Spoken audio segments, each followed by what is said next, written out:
लोकनिगम म्हणजेच एखाद्या विशिष्ट व्यवसायासाठी किंवा आर्थिक कार्यासाठी मध्यवर्ती सरकारच्या किंवा घटक राज्य सरकारच्या किंवा स्थानिक सरकारच्या कायद्याद्वारे अधिकार देण्यात आलेल्या सार्वजनिक उद्योगधंद्याला लोकनिगम असं म्हणतात, म्हणजेच पब्लिक कॉर्पोरेशन्स. वास्तविक खात्याप्रमाणेच ही सार्वजनिक महामंडळं लोककल्याणाची महत्त्वाची कार्य करत असतात, विकास कामं करत असतात. परंतु खात्यापेक्षा त्यांचं कार्य थोड्या वेगळ्या भूमिकेतून चाललेलं असतं.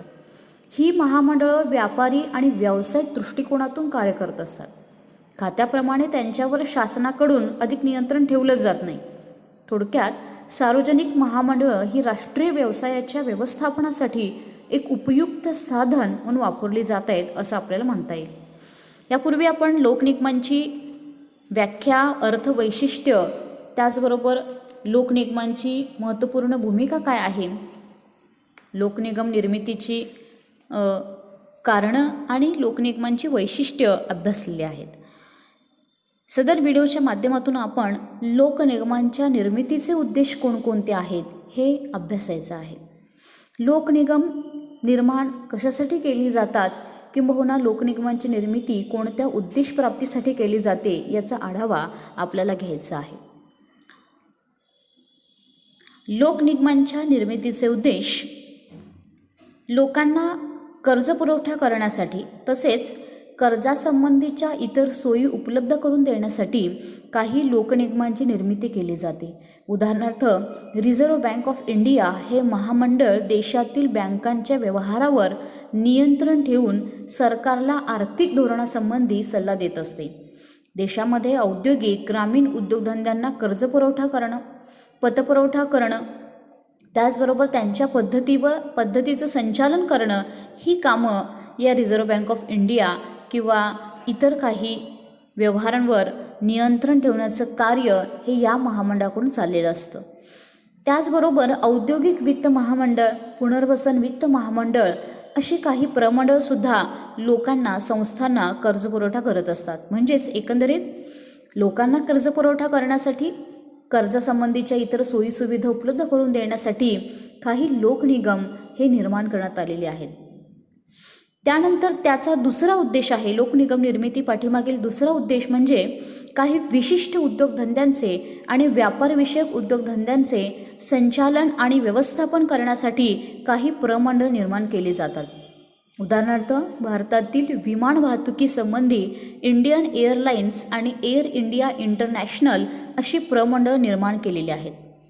महाराष्ट्रामध्ये वाहतुकीसाठी राज्य मार्ग परिवहन महामंडळ काम करते. वीज महामंडळ आहे. लोकांना स्वस्त आणि मुबलक असा वीज पुरवठा उपलब्ध करून देणं हे वीज महामंडळाचं काम आहे. गृहनिर्माण महामंडळ आहे. अशा प्रकारची अनेक प्रमंडळं ही निर्माण करण्यात आलेली आहेत. याच्या पाठीमागे कारण म्हणजे काही विशिष्ट उद्योगधंद्यांचं आणि व्यापारविषयक उद्योगधंद्यांचं संचालन आणि व्यवस्थापन करणं, म्हणजेच यासाठी काही प्रमंडळं ही निर्माण करण्यात आलेली आहेत. यानंतरचा याचा उद्देश आहे तो म्हणजे एखाद्या विशिष्ट प्रदेशाचा सर्वांगीण विकास करण्यासाठी अशा प्रकारची काही महामंडळं, सार्वजनिक महामंडळं, लोकनिगम ही निर्माण केलेली आहेत. उदाहरणार्थ, भारतामध्ये दामोदर व्हॅली कॉर्पोरेशन आहे. पश्चिम बंगालमधील दामोदर व्हॅली आणि त्यासंबंधित इतर समस्या सोडविण्यासाठी, त्या प्रदेशाचा सर्वांगीण विकास घडवून आणण्यासाठी भारतामध्ये दामोदर व्हॅली कॉर्पोरेशनची स्थापना करण्यात आलेली आहे. याच पद्धतीनं अमेरिकेतसुद्धा टेनेसी व्हॅली अथॉरिटी या प्रकारचं महामंडळ हे टेनेसी नदीच्या काठी असणाऱ्या दरी आणि त्यासंबंधित असणारा जो भूप्रदेश आहे, तिथं असणारी जी वस्ती आहे किंबहुना तिथील जे नैसर्गिक पर्यावरण आहे त्याचं संवर्धन करण्यासाठी ही टेनेसी व्हॅली अथॉरिटी हे महामंडळ, हे लोकनिगम निर्माण करण्यात आलेलं आहे. म्हणजेच विशिष्ट प्रदेशाचा विकास करण्यासाठी काही महामंडळं ही निर्माण केली जातात, काही लोकनिगम निर्माण केलेले दिसून येतात. म्हणजेच लोकनिगमांच्या निर्मितीचे उद्देश आपल्याला या पद्धतीने सांगता येतील की एक म्हणजे त्यांना कर्जपुरवठा, लोकांना कर्जपुरवठा करण्यासाठी, कर्जासंबंधीचे इतर सोयीसुविधा उपलब्ध करून देण्यासाठी काही लोकनिगम निर्माण केलेले आहेत. काही विशिष्ट उद्योगधंद्यांचे, व्यापारविषयक उद्योगधंद्यांचे संचालन आणि व्यवस्थापन करण्यासाठी काही प्रमंडळ निर्माण केली जातात. त्याचबरोबर एखाद्या विशिष्ट प्रदेशाचा सर्वांगीण विकास करण्यासाठी सुद्धा काही महामंडळं ही निर्माण केली जातात. म्हणजे लोकनिगमांच्या निर्मितीमागे अशा प्रकारे शासनाचे महत्त्वपूर्ण उद्देश असलेले दिसून येतात. यानंतर लोकनिगमांचे एकंदर किती प्रकार आहेत, तर लोकनिगमांचे काही प्रकार LD व्हाईट यांनी पाडलेले आहेत. त्यांनी लोकनिगमांच्या उद्दिष्टावरून आणि कार्यावरून त्यांचे प्रकार पाडलेले आहेत. व यापैकी लोकनिगमाचा पहिला प्रकार तो म्हणजे शासकीय निगम, यालाच गव्हर्नमेंट कॉर्पोरेशन असंही म्हटलं जातं. ज्या लोकनिगमामध्ये सरकार पूर्ण भांडवल गुंतवत असतं किंवा ज्या लोकनिगमावर सरकारचं पूर्णपणे किंवा अंशतः नियंत्रण असतं त्यांना शासकीय लोकनिगम किंवा राज्यनिर्मित प्रमंडळे असं देखील म्हटलं जातं. म्हणजे लोकनिगमाचा पहिला प्रकार शासकीय निगम की ज्यामध्ये सरकारचं पूर्ण भागभांडवल गुंतवलेलं असतं, सरकारचं संपूर्ण नियंत्रण किंबहुना अंशतः नियंत्रण या शासकीय निगमावर असतं. याला राज्यनिर्मित प्रमंडळ असंही म्हटलं जातं. यानंतर लोकनिगमाचा दुसरा प्रकार आहे तो म्हणजे मिश्र स्वरूपाचे निगम, मिक्स्ड कॉर्पोरेशन्स.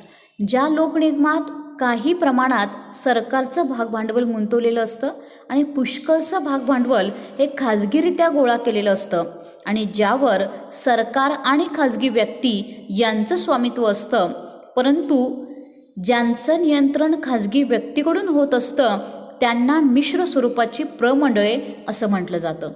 या प्रमंडळामध्ये जनता आणि सरकार या दोघांचे प्रतिनिधी हे कमी अधिक प्रमाणामध्ये समाविष्ट असतात. म्हणजे मिश्र स्वरूपाच्या निगमामध्ये सरकारचं काही प्रमाणात भागभांडवल आणि जास्त प्रमाणात खाजगी भागभांडवल अशा प्रकारची भांडवल गुंतवणूक केलेली असते आणि यामध्ये सरकार आणि खाजगी व्यक्ती, जास्त करून खाजगी व्यक्ती याचं नियंत्रण या प्रमंडळावर असतं. सरकार आणि जनता दोघांचेही प्रतिनिधी यामध्ये कार्यरत असतात.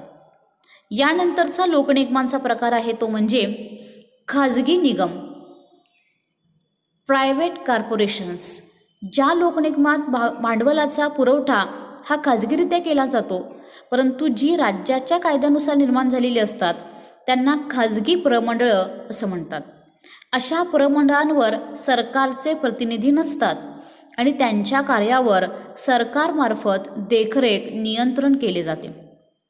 म्हणजेच या लोकनिगमामध्ये जो भांडवल पुरवठा असतो तो खाजगीरित्या केलेला असतो, परंतु यांची निर्मिती मात्र ही राज्याच्या कायद्यानंच झालेली असते. कोणतंही लोकनिगम जरी घेतलं तरी त्याची निर्मिती ही सरकारनं राज्याच्या विधिमंडळांच्या कायद्यानुसार, केंद्र सरकारच्या कायद्यानुसार झालेली असते, संसदेच्या कायद्यानुसार झालेली असते आणि त्यामुळं या प्रमंडळांवर, खाजगी प्रमंडळांवर मात्र भांडवल पुरवठा जो असतो तो खाजगीरित्या केलेला असतो. अशा प्रमंडळावर सरकारचे प्रतिनिधी नसतात, मात्र सरकारचं काही प्रमाणात नियंत्रण आणि देखरेख मात्र याच्यावरती असते. म्हणजे अशा प्रकारे लोकनिगमांचा तिसरा प्रकार आहे तो म्हणजे खाजगी निगम किंवा प्रायव्हेट कॉर्पोरेशन्स.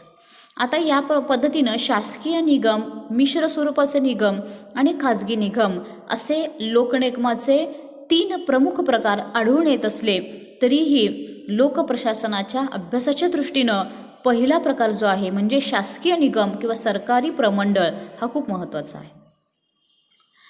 लोकनिगमांचे प्रकार अभ्यासानंतर लोकनिगमांपासून कोणकोणते फायदे होतात हे जाणून घेणं खूप गरजेचं आहे.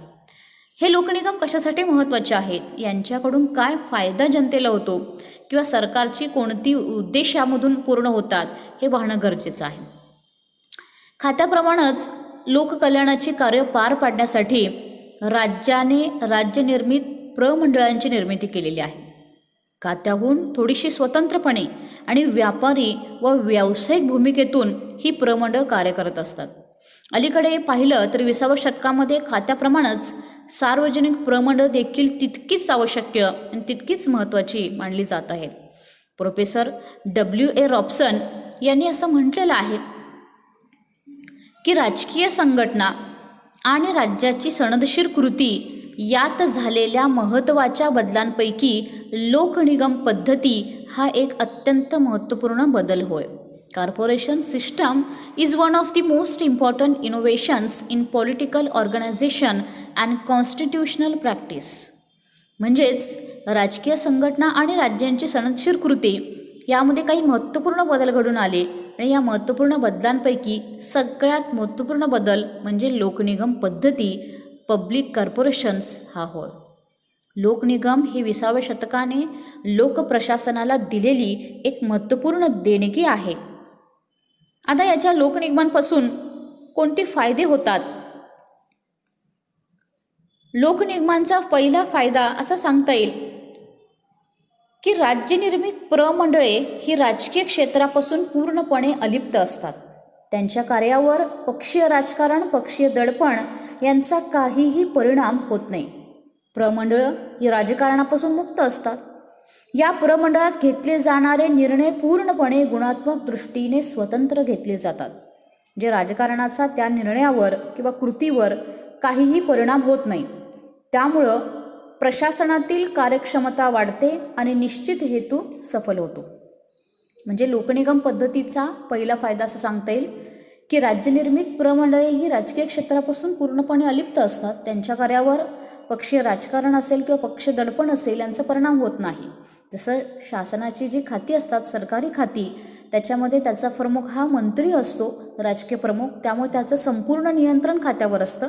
परंतु लोकनिगम ही राजकारणापासून अलिप्त असल्याकारणानं या लोकनिगमांवर राजकीय क्षेत्राचं नियंत्रण आढळून येत नाही. सरकारचं काही प्रमाणात नियंत्रण असलं तरी खात्याचं किंवा मंत्र्यांचं दडपण, पक्षी दडपण याच्यावरती असत नाही आणि त्यामुळं प्रशासनातील कार्यक्षमता वाढते आणि निश्चित हेतू सफल होण्यासाठी याची मदत होत असते. लोकनिगमांचा दुसरा फायदा असा आहे की लोकनिगमांची कार्य ही सातत्यानं चालू असतात. त्यांना आपल्या कार्यासंबंधी स्वातंत्र्य दिलेलं असल्यामुळं ती अधिक कार्यक्षमतेनं आणि जलद गतीनं कार्य करू शकतात. राज्याची अधिवेशनं चालू असताना बऱ्याचदा कायदेमंडळ लोकनिगमांसंबंधी कायदा देखील करतं, परंतु प्रत्यक्ष त्यासंबंधी कृती करताना त्या कायद्यात सुधारणा, दुरुस्त्या ह्या कराव्या लागतात. त्यामुळेच सरकारी खात्यांना कार्यासाठी अधिक श्रम आणि वेळ खर्च करावा लागतो. या उलट लोकनिगम हे कायमपणे चालू असणारं अधिवेशनच आहे असं मानलं जातं. परिस्थितीप्रमाणे लोकनिगम कायदे, ठराव, निर्णय घेऊ शकते. लोकनिगमांची कार्यपद्धती ही अधिक लवचिक असते. नवीन कायदे, नवीन प्रयोग करणं यामुळे सुलभ होतं.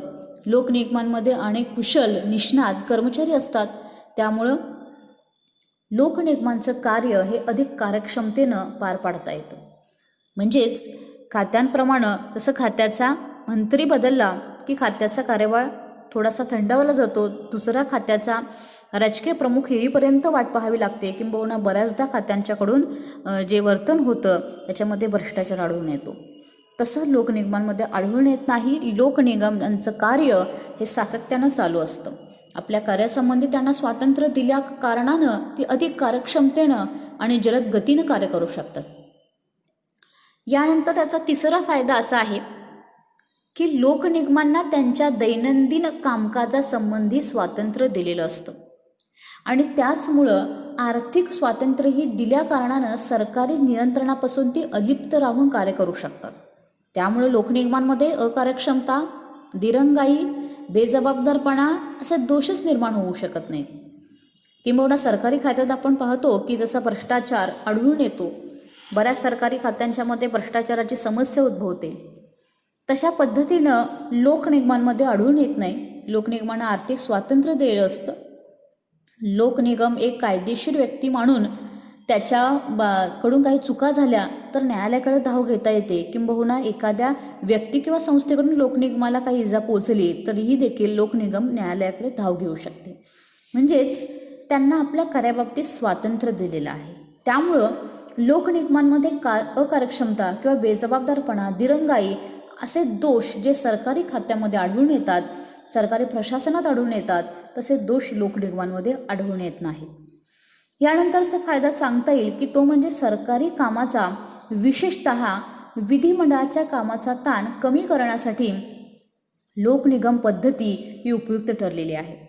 राज्य आपली बहुविध कार्य खात्यांच्या मार्फत करत असतं, तरी देखील लोककल्याणाची काही कार्य ही स्वतंत्रपणे चालविणं अधिक सोयीचं होतं. जे सरकारच्या काही अंशी नियंत्रणाखाली कल्याणकारी महामंडळही निर्माण केली जातात. उदाहरणार्थ राज्य मार्ग परिवहन महामंडळ, गृहनिर्माण महामंडळ, औद्योगिक वित्त महामंडळ यासारखी जी महामंडळं आहेत ती लोककल्याणाचं कार्य करत असतात. लोकनिगम पद्धतीमुळं हुशार, बुद्धिमान, कार्यक्षम अशा अधिकारी आणि कर्मचारी वर्गाला आपलं कौशल्य प्रदर्शित करण्यास संधी मिळते. म्हणजे योग्य आणि आवश्यक निर्णय, जलद कृती, जबाबदारी व कार्यक्षमता यामुळे लोकनिगम पद्धती ही यशस्वी झालेली दिसेल. त्यामुळं राज्यांना ही पद्धती अधिक सोयीस्कर आणि सुलभ तसेच आर्थिकदृष्ट्या फायद्याची वाटते. म्हणजे लोकनिगम थोडक्यात सरकारची लोककल्याणाची कार्य पूर्ण करण्यासाठी खात्याहून निराळ्या पद्धतीनं काम करणारी एक उत्कृष्ट संघटना आहे किंवा संघटना आहे असं म्हटलं तरी हरकत नाही. म्हणजे अशा रीतीनं लोकनिगमांमुळं बहुविध फायदे जरी होत असले तरी अनेक देशांनी ही लोकनिगमाची पद्धत स्वीकारलेली आहे. इंग्लंड, अमेरिका, भारत यासारख्या अनेक देशांनी लोककल्याणाची कार्य पार पाडण्यासाठी विविध प्रकारची महामंडळं ही निर्माण केलेली आहेत. उदाहरणार्थ सांगायचं झालं तर भारतामध्ये दामोदर व्हॅली कॉर्पोरेशन आहे, इंडस्ट्रियल फायनान्स कॉर्पोरेशन आहे, Indian airlines corporation, air India international, life insurance corporation, state bank of India, central वेअरहाऊसिंग corporation अशा प्रकारची अनेक महामंडळं जरी आढळून येत असली तरी देखील लोकनिगम पद्धतीमध्ये काही तोटेसुद्धा दिसून येतात. लोकनिगमांच्या वेगळेपणाची भावना वाढीला लागेल अशी भीती व्यक्त करण्यात येते. म्हणजेच लोकनिगमांच्या व्यवस्थापन मंडळातील सदस्यांची नेमणूक ही सरकारमार्फत होत असते. त्यामुळे ही मंडळं विशिष्ट पक्षाचंच हित पाहतील अशी टीका देखील याच्यावरती केली जाते. तरी देखील आपल्याला असं म्हणता येईल की खात्यांहून निराळी किंबहुना खात्यांपेक्षा अधिक लोककल्याणकारी कार्य करणारी आणि व्यवस्थापकीय दृष्टी, नफा आणि तोटा याची देखील बाजू सांभाळणारी एक उत्कृष्ट संघटना म्हणजे लोकनिगम होय किंवा पब्लिक कॉर्पोरेशन्स होय. सार्वजनिक हित साध्य करण्यासाठी खाजगी व्यवस्थापन तत्वांचा स्वीकार केलेली अशी एक संघटना किंवा व्यवस्था म्हणजेच लोकनिगम किंवा पब्लिक कॉर्पोरेशन्स होय